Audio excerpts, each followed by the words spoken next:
Welcome to this custom deep dive. Today we're looking at a pretty startling moment in history. Yes, Matthew chapter 21, the story of Jesus' triumphal entry into Jerusalem. Exactly.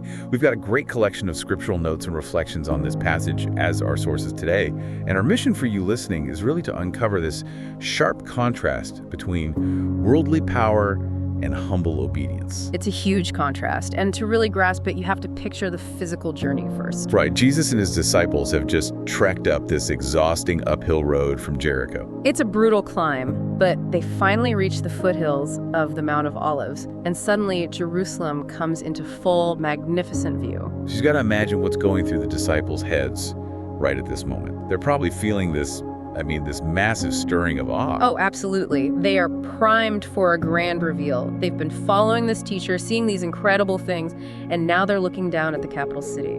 They are expecting a conquering hero to finally take charge. They want a revolution. Right. They want to overthrow the Roman occupation. But instead of giving a battle speech to fire everyone up, Jesus just completely hits the brakes. He really does. He issues this surprising instruction. Go to the village and fetch a donkey and her colt. Wouldn't that have been highly disappointing for them? You want a king, and he asks for a farm animal. It would have been total cultural whiplash.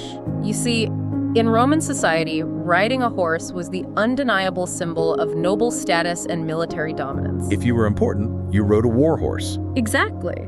So by deliberately choosing a beast of burden, Jesus is actively rejecting that horse-level status. It's kind of like expecting a billionaire to arrive in a fleet of blacked-out SUVs, and instead he just rolls up on a borrowed city bicycle. That is a perfect modern equivalent. It completely subverts everyone's expectations of what power looks like, but it perfectly fulfills the ancient prophet's words about a humble king arriving in peace. He isn't there to conquer with a sword.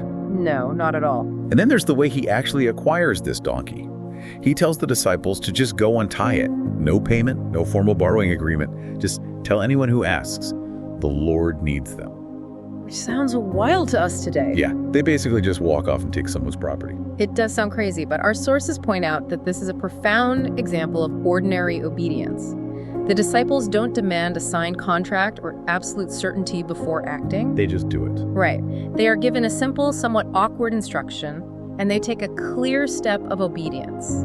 That actually ties right into a broader theological aha moment we're exploring today. The text explicitly notes that this donkey ride happened to fulfill prophecy. It wasn't just a quirky choice. No, it was deeply rooted in the written word. And that is the real crux of this passage. How so? Well, there's this huge temptation, even today, to chase after the flashy, the miraculous, the hype. People often feel that if they could just witness a grand spectacle, their faith would finally be solid. But the sources stress that miracles cannot replace the word. Exactly. Miracles are simply signs pointing back to the text, testifying that it's true. True, powerful faith is rooted in the word itself.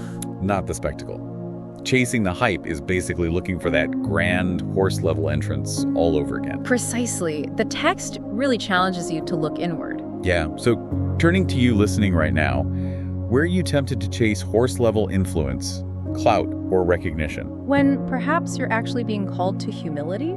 And what schedule, resource, or plan in your own life might prompt that simple phrase, the Lord needs it? Because true authority and the strongest faith don't rely on hype or grand displays. They rely on ordinary obedience. Exactly. So we're going to leave you with one final provocative thought to ponder today. The passage notes that despite this completely humble, non-threatening entrance on a baby donkey, the whole city was stirred up, asking, who is this? It's a striking reaction. It really is. Consider this. Why would a massive city, completely accustomed to seeing heavily armed Roman officials riding powerful war horses, be so deeply shaken and unsettled by a peaceful prophet riding a borrowed colt?